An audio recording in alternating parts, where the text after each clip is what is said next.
The artist versus the businessman. The two sides of me and my content creation. This was once my passion. Is it still my passion? Should you do what you love? I now disagree with the phrase love what you do and you'll never work a day in your life, or at least have a better defined idea of what it actually means. Like, yeah, if you love every part of your work, you won't feel like you're working. But even if you loved every part of it when it wasn't a job, you probably won't love every part when it is. There are benefits and cool things about what I do, and sometimes I really enjoy working, but other times I don't, and there's usually an element of stress involved. And I need some time doing things just for fun. A hobby.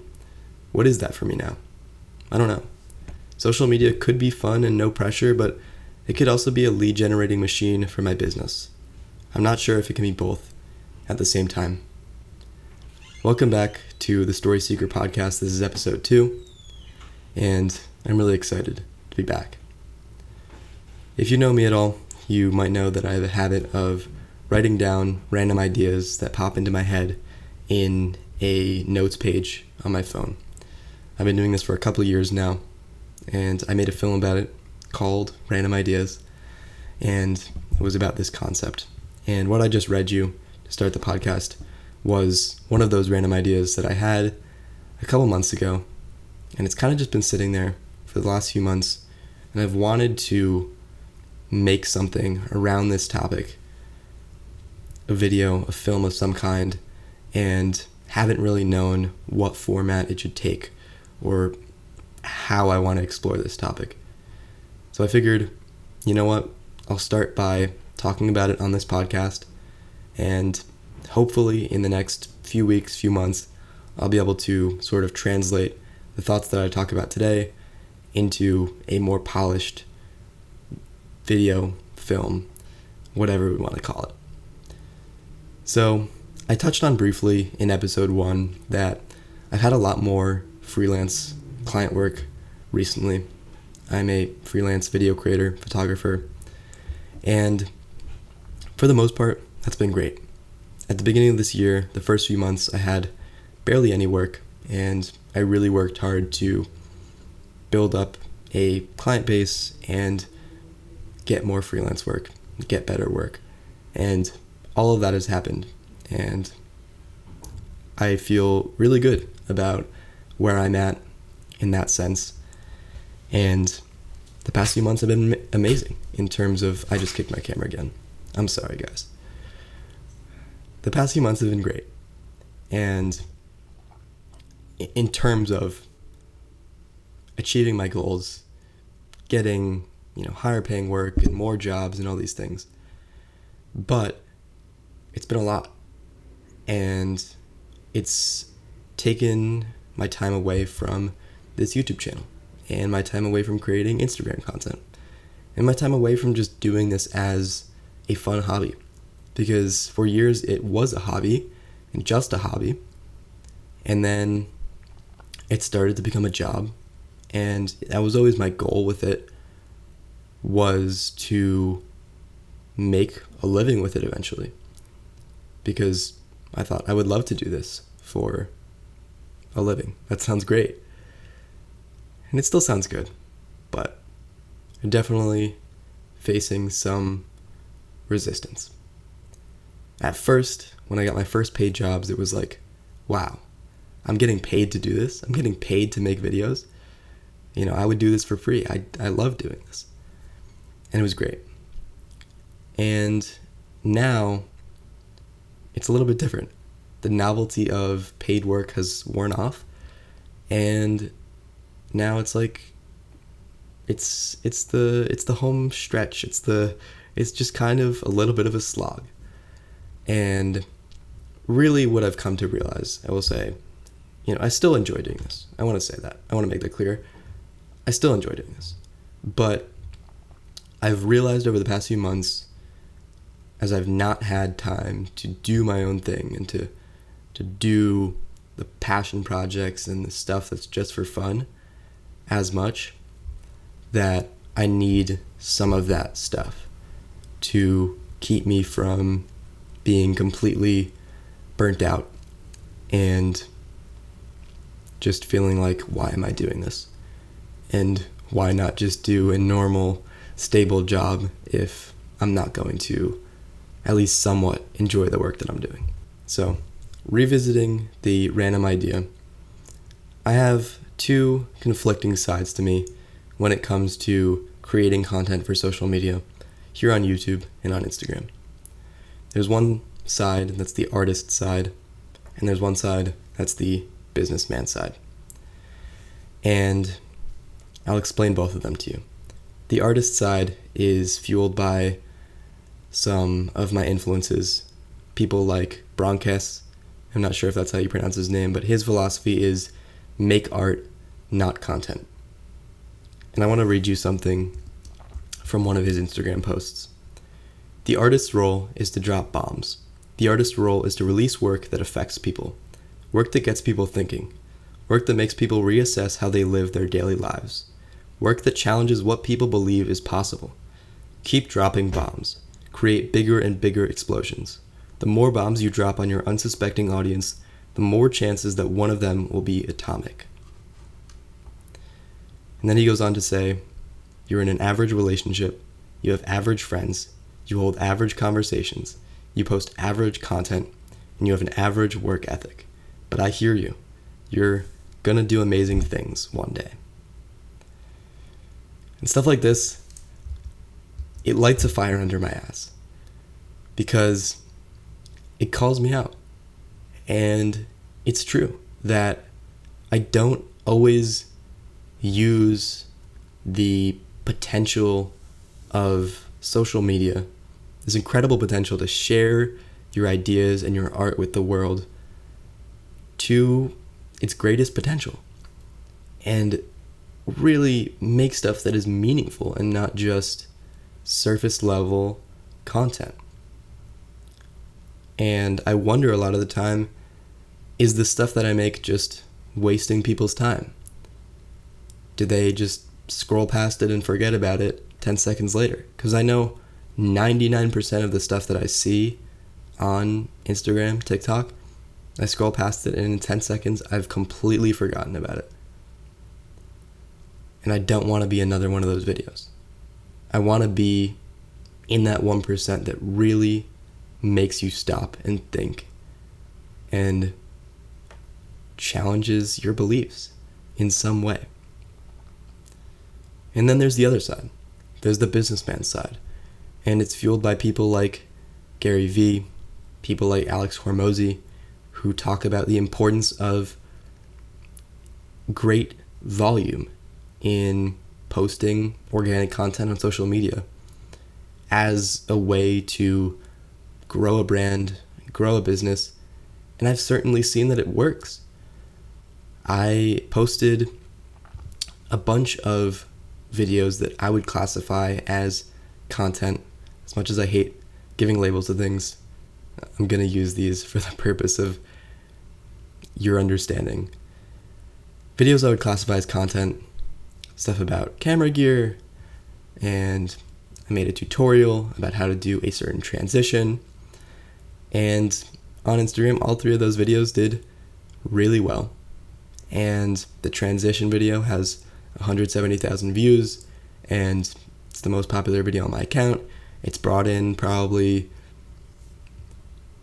over half of my followers on my account, and it's hard not to think, man, I've posted relatively few videos like this, and most of them have done really well, and I see other people posting this kind of content and it doing really well, and thinking, should I just double down on what's working and post 3-4 of those videos a week and just see what happens?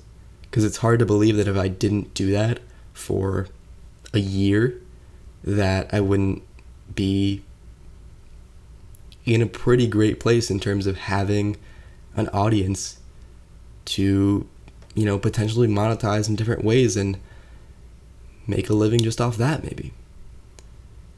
And even just in the short term, I've seen that posting on Instagram and even on YouTube has led to a lot of new clients for me. And that's how a lot of people find my work, and it's a portfolio for me in many ways. I have a website, but most people find that website through my social media. And so, they're using that to gauge, can I do, whatever it is they're looking for? And somehow they stumble across my page and they see what I do. And if they're in need of that, they reach out to me. And that's how I get a lot of my clients, is through DMs, or it's through email, someone who saw my YouTube channel, something like that. And so it's hard not to be attached to that. And even like, people come from the content that I make. And, like, at the beginning of this year, I had 850 followers on Instagram. And now I have 3,750 or something like that, over 3,700 followers. And I've gotten those, vast majority of them, from posting pretty surface level content, and a lot less of those from the more art pieces. But the art that I posted before, when I was at 850 followers, would get a lot less eyeballs, a lot fewer eyeballs than now when I have 3,700 from all the content that I posted. So some of those people who came over for the tutorial will stick around and watch the short film that I make. So even in that way, it's like, man, I could be posting short films to literally just an audience of no one. Just like start a fresh account. Like if I didn't have an audience at all on any platform, I could just start just posting art and just all into art, just make stuff that's meaningful, make art, not content. But like, realistically, what are the chances that it does well and someone sees it? In my experience, not great. And even when it does well, it's by combining, it's by combining my knowledge of social media and algorithms and what grabs people's attention and what people want to watch with some sort of meaningful message. But the purest art doesn't really think about that. The purest art doesn't have a purpose. It's art for art's sake. And now I'm getting into art purism. But the other thing about creating meaningful art is that it's really hard to be consistent.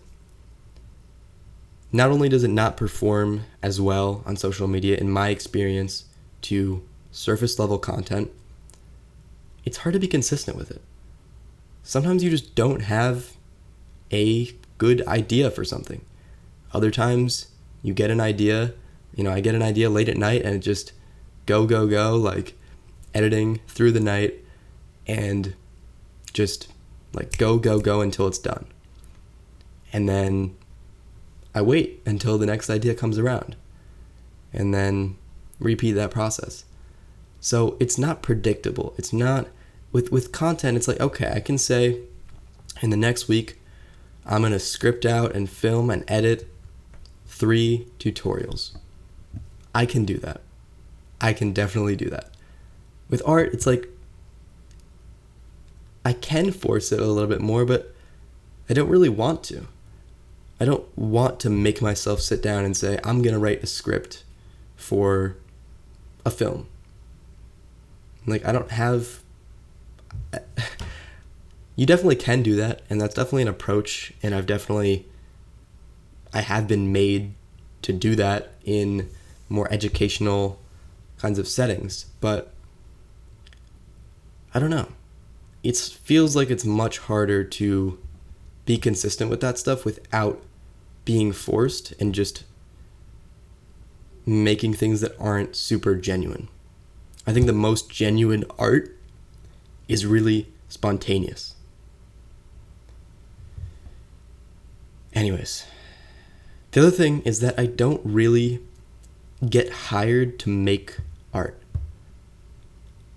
I tend to get hired because of my skills with just making professional looking videos, not really my ability to tell a story, usually.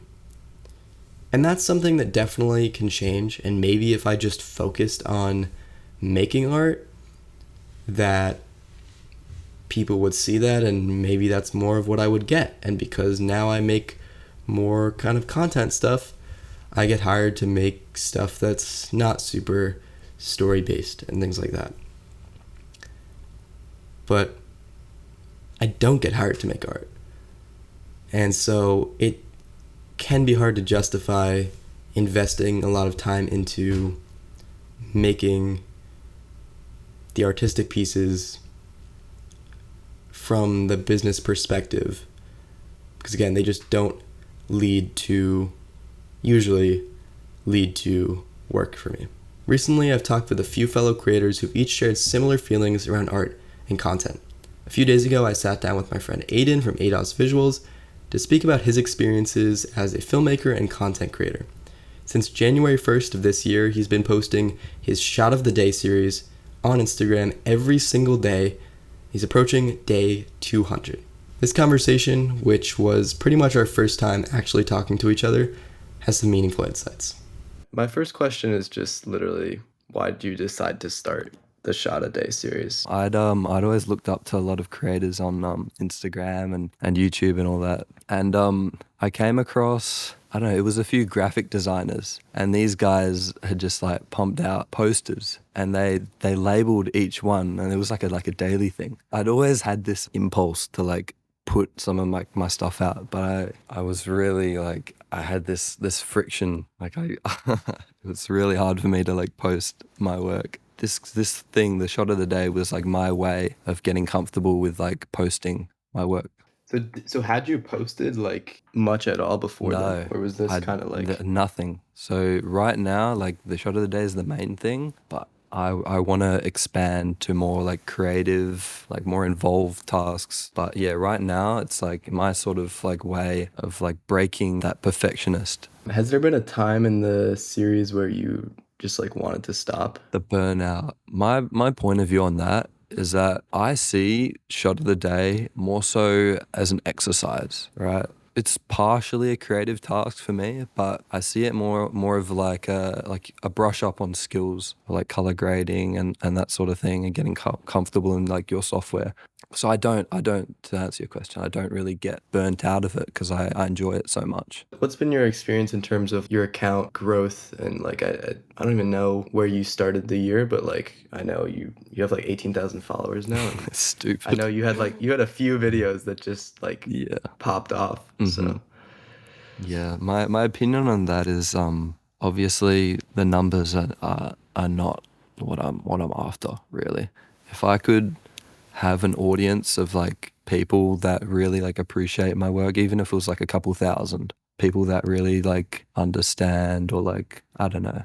I don't really look at that sort of thing. Yeah, I'm just focused on like producing work that people like enjoy and like appreciate, I guess. do you think the consistency aspect of it is important in terms of like just for social media in general, being consistent with your posts? Yeah, so it's funny you say that, because obviously like a big marketing technique that people are really starting to catch on to now is like consistency with like growing accounts. But the difference, I think, with my account is that my consistency is like for a different reason. I didn't have the intention to post consistently in order to get views. That's sort of like a byproduct that I've found. I see it as sort of a way for me to like get comfortable, like just doing something every day, getting like 1% better. It's that like 1% improvement, and like it shows. Like I can see the little improvements every now and then, which is great. It makes total sense what you're saying, because if you were just doing it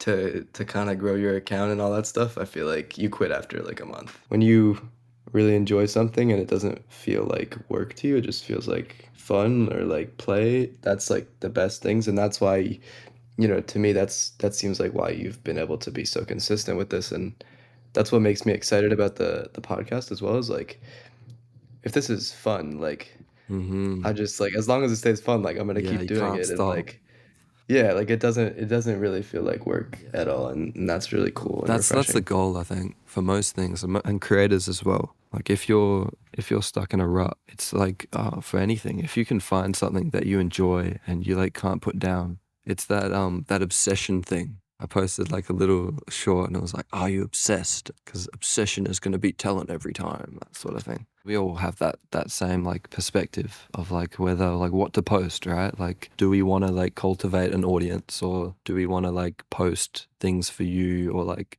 yeah, more artistically? But I think it comes down to what's the like sort of audience you want to like build. If you posted like solely for you, I feel like the audience you would build would be probably more favorable. Like if you had people like yourself watching your work, that's something that I aspire to create, not so much like the masses. Anything else? Nah, I just want to say I really love your work. I watch like all your artistic videos. I just those sort of things. It's those videos that stop people, that kind of like they understand, and you just like you rewatch it and you just like, I love seeing those videos that they're just different. I'm trying to express what I think. It's when you can make people like feel something, and like there are not a lot of people that like that can do that sort of thing. And it just takes time. I appreciate it, man. That made me smile. That was really nice. I'd love to hear your thoughts on this whole tug of war between art and content. I'll tell you my working plan for now, which is pretty boring, but it's to find a balance of both. I have business goals and want to grow in that area for sure. And so I don't want to give up the content completely. And obviously, I have the artist in me that wants to make stuff that actually feels meaningful and feels like it matters, and that people might miss it if it disappeared tomorrow. So, my working plan is to have a baseline of consistent content. On Instagram, maybe that's 2 posts a week of podcast clips, of tutorials, of gear videos, formulaic things that I can rely on every week. And that's definitely gotten easier with this podcast. I've posted a few clips from episode 1, and it's pretty easy once I record the actual podcast, which I'm hoping to do once a week, every week, for who knows how long. So I'll pretty much always be able to have, 2 or 3 podcast clips each week. I don't know if I want to just clog up my Instagram with podcast clips, and so I'll make some other kinds of content. And I do enjoy making the content, the content often as well. Like it's not just for the gain, the business gain, the follower gain. I do actually enjoy making that kind of content often, and it can be fun to edit and fun to make, and not really high pressure. And if it doesn't turn out the best, it's fine. But obviously I also want to leave room for the art, and I can't necessarily depend on the more artistic content that just, once a week I'm just going to have something. But I hope that, I'll keep having ideas and keep making things. And I want to make sure that I really leave myself time for the creative work, the passion projects, the things that no one's telling me to do, that really get me excited. There's certain projects where it just gets me excited to make it. Sometimes I go silent, which was a micro experimental short film that I made. I was excited to make that. And I want more projects that I'm excited to make, and I want to leave room for those projects in my schedule. I want to make sure there's room for them, because I think they're important too. So that was a long-winded way of saying a balance of both things. It's a boring answer. Let me know if you're satisfied with it or not. I don't even know if I am yet. We'll see how it goes. Next is an interesting way, not interesting necessarily, a different way of consuming content. Thinking as a consumer now, not as a creator. that I'm going to try to implement a little bit more in the future. Choosing depth over breadth on social media.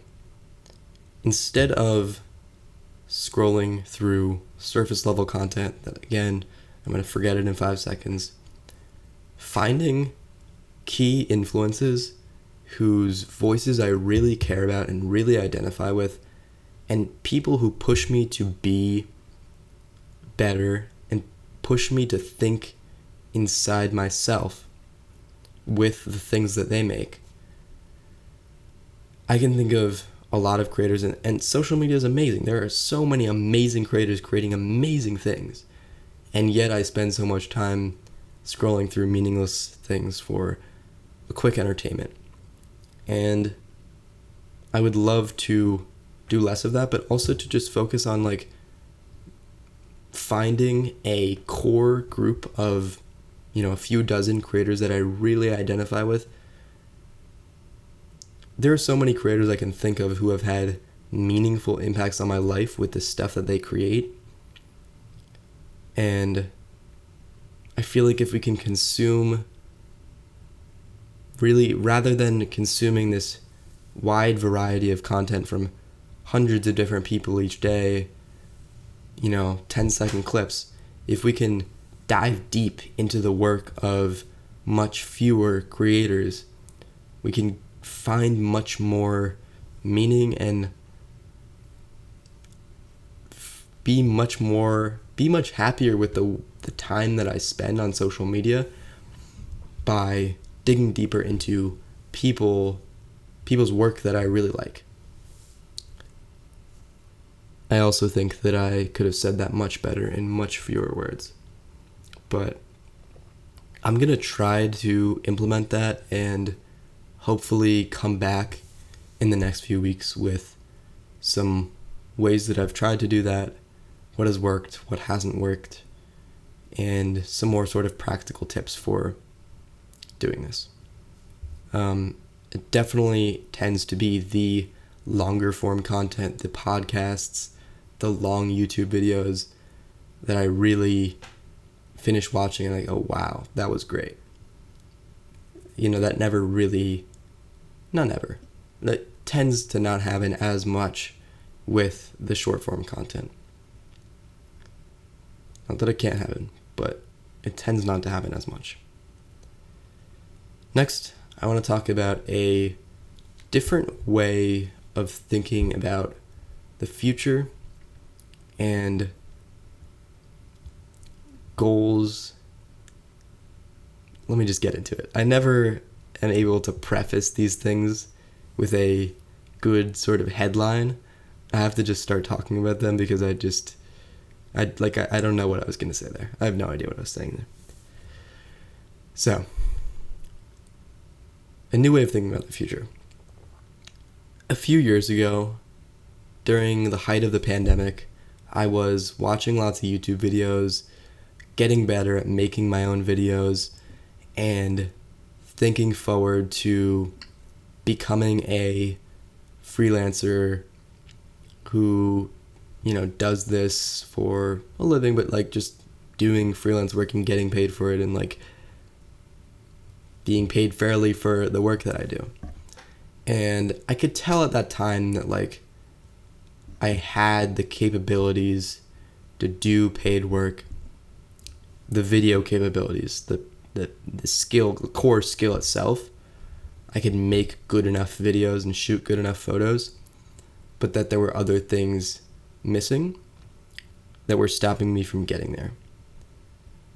And now it's cool because 3 years later, I feel like I've hit the goals that I had set for myself then, and I now am at a place where I imagined being and where I knew I could get to 3 years ago, when I felt like I had the skills, but I just was struggling to apply them, and I didn't have all the other skills that went with it, the marketing, the soft skills, the business skills. And now I feel like, okay, the last few months have shown me that like I'm at the stage I'm a successful freelancer, whatever that means. By successful, I really don't mean much. For context, I'm an 18-year-old. I'm not supporting myself with my freelancing. I don't have to support myself, and I'm lucky to say that. And yeah, so I forget what I was saying.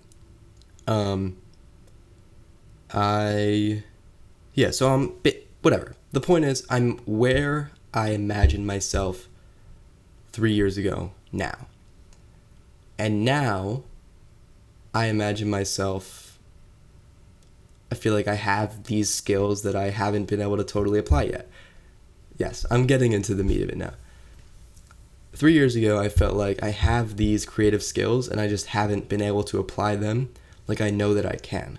I know that I can make good enough work for clients, but I don't have any clients and I don't really know how to get them. And it took time to build up a client base, and now I feel like I know how to market myself better, and my social media kind of does some of that work for me and all these things. And now, I've had steady work coming in and it's good work, and I feel like I'm being paid what I'm worth, and it's great. Again, I'm where I imagined and where I knew I could be 3 years ago. And so now I can think it's the same thing happening. It's like my vision for where I quote unquote should be, where I could be with the skills that I have, is always, maybe 3 to 5 years ahead, maybe not 3 to 5, a few years ahead of where I actually am. 3 years ago, I imagined myself and felt like I could be a freelancer consistently doing freelance video work. And that's where I'm at now. And now I feel like I have these business skills, and I'm developing these business skills, and I can imagine myself not just as a solo freelancer, but as maybe a production company owner, or really a business owner more than just a solo freelancer, business owner, content creator, all that kind of stuff. And again, feels like I have these business skills, I have some of the social media skills, and I have yet to fully apply them. I'm really explaining this quite poorly. But my idea is essentially, again, just like thinking about the future and thinking about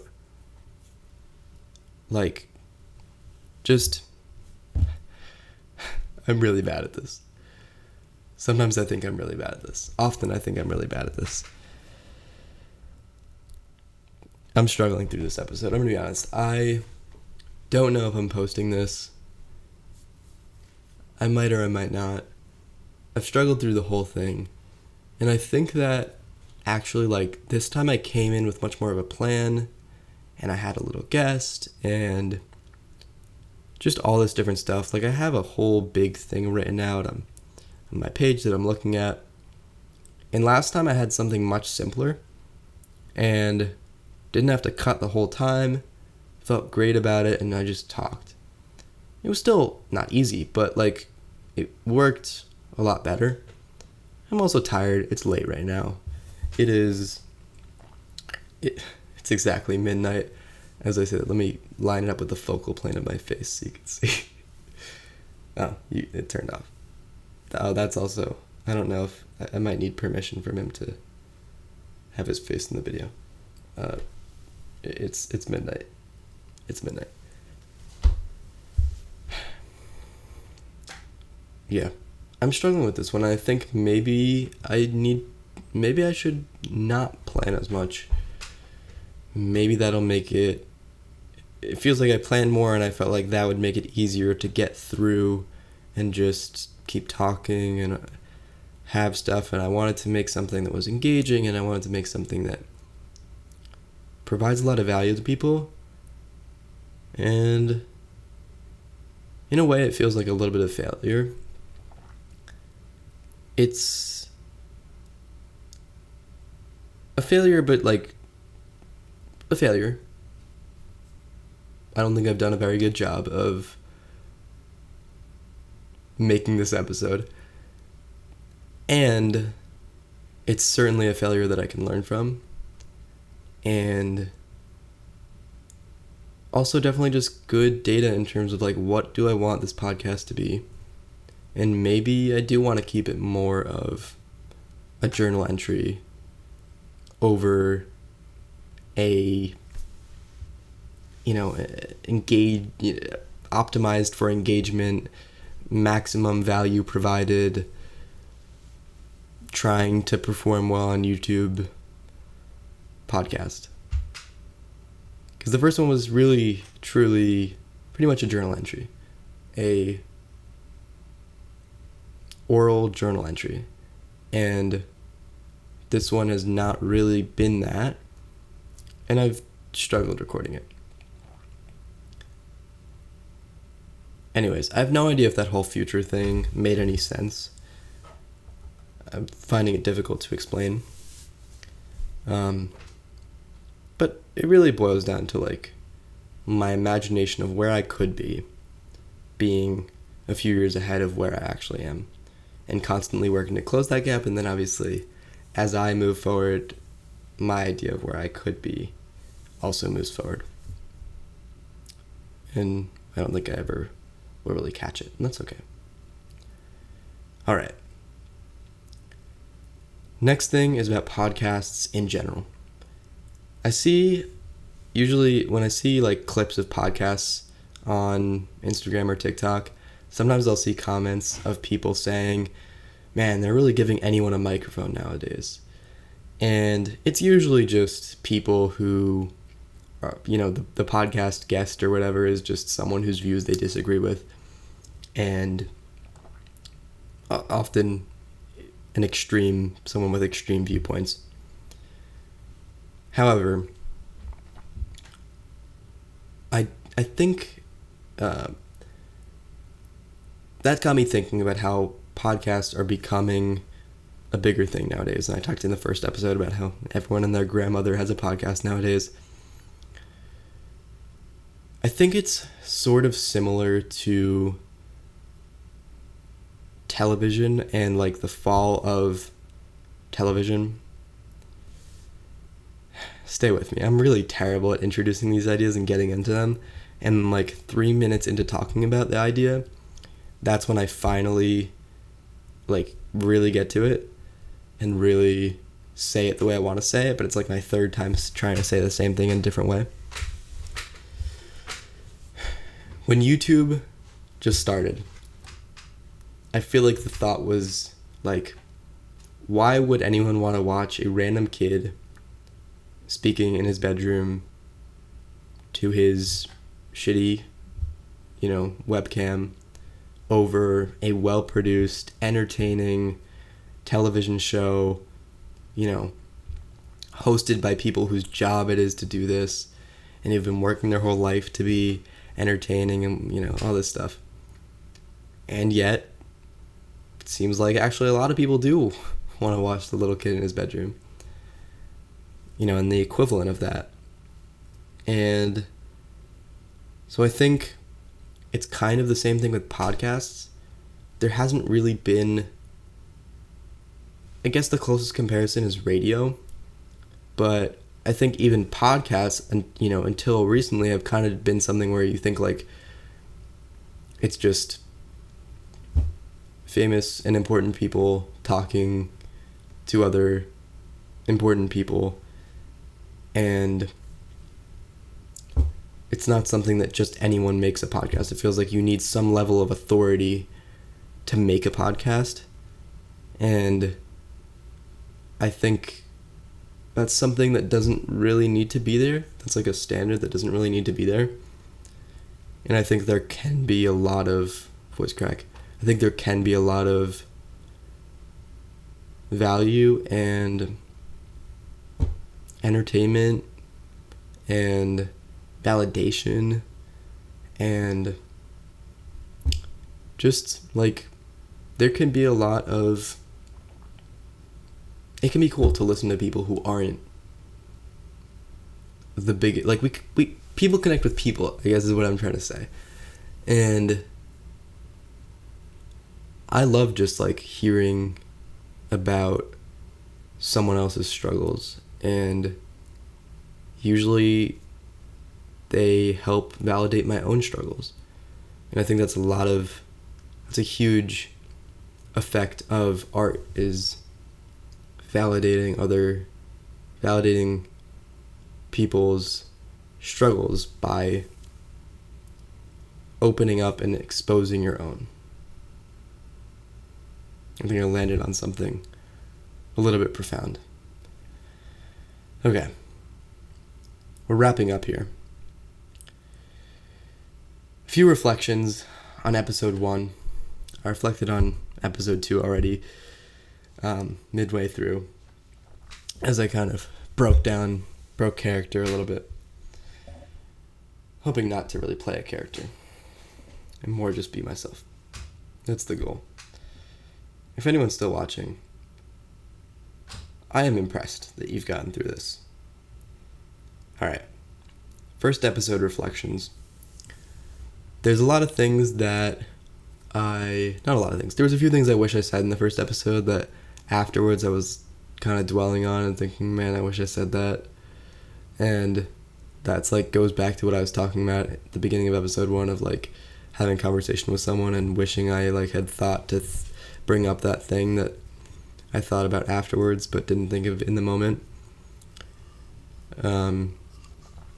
So I'm going to bring up one of the things that I wish I had said because I think it's interesting. I had a few ideas for different types of podcasts to make. One of them, I can't take credit for this idea. This was brought up to me by a friend, but I think it's a really cool idea. I want to share it. It would be called Strangers, and it would be a podcast where a couple different possibilities, but one possibility is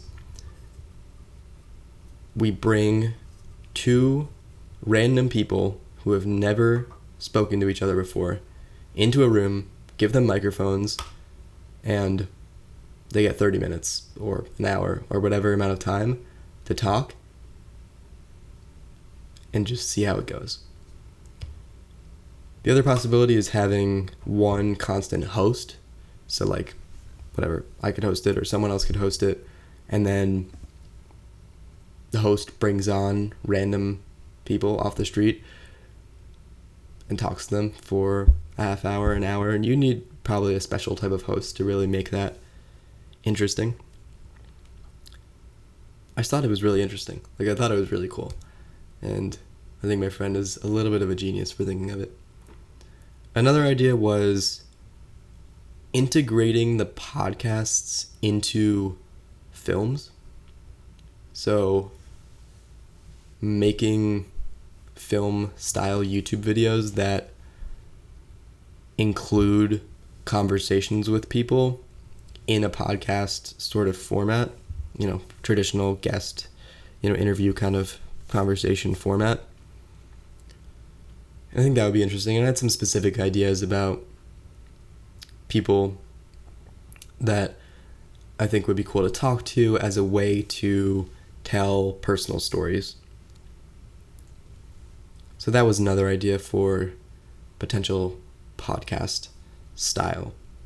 And instead we've kind of gone with this I don't know what this is. This oral journal style, which this episode wasn't really an oral journal, but hopefully we'll get back to it next time. We'll see. Anyways, I also definitely had that feeling afterwards of like, I wanted this to be, an amazing first episode and just blow everyone's minds and wow, this is so different and so cool and so amazing. And realistically, that's a little bit unrealistic. And to expect that I'm going to make something amazing and groundbreaking on my first try is maybe a little bit delusional. And a delusion I've definitely had many times of like the first thing that I make in this format is going to be so good. And realistically, it's like, okay, like it might have been a little bit different than something that people have seen before. People seem to enjoy it. Like I got great feedback on it. And yet, you know, it's not about episode 1 for me. I'm trying to tell myself that. It's about episode 100. It's about episode 200. It's about episode 500. It's about episode 1000. We'll see if we get there. But like, it's an ongoing exercise, an ongoing practice, just like Aiden was talking about. And it's something that I hope to really enjoy. And this episode was a little bit more stressful because I have all these things I was trying to get to, and the more I wrote out, the less I was able to talk about it off the cuff for some reason. So, yeah, like I want it to be this amazing, groundbreaking, so good. Like, in reality, the important thing is not really how good the first episode is, but more just the fact that I keep going and get to episode 100. Getting there that's success. Whether the first episode is amazing or not, or the second episode is amazing, or the third episode or the 20th episode is good, oh well, you know, who cares? The important thing that I'm trying to tell myself and remind myself is just doing it and just getting it in and just... Anyways, if you're still watching this, please let me know in the comments. We're going 4 periods at the end of a sentence this time instead of 3 like last time. I really doubt that people are listening to this at this point, even if I even post it. We'll see. Last, final thing is feel free to comment your thoughts, your critiques, as always, feedback of any kind. It can be negative, it can be constructive, and leave some questions if you'd like that I can try to answer and talk about in future episodes. I would love some questions. Any variety you'd like. That's it for episode 2 of the Story Secret podcast. Thank you for listening if you've gotten this far. I love you. I said that last time. I'm saying it again. And I really appreciate you listening to my ramblings. And I hope you feel like you've gotten something out of it. Yeah. That's pretty much it. Thanks for listening. I'm going to go to sleep.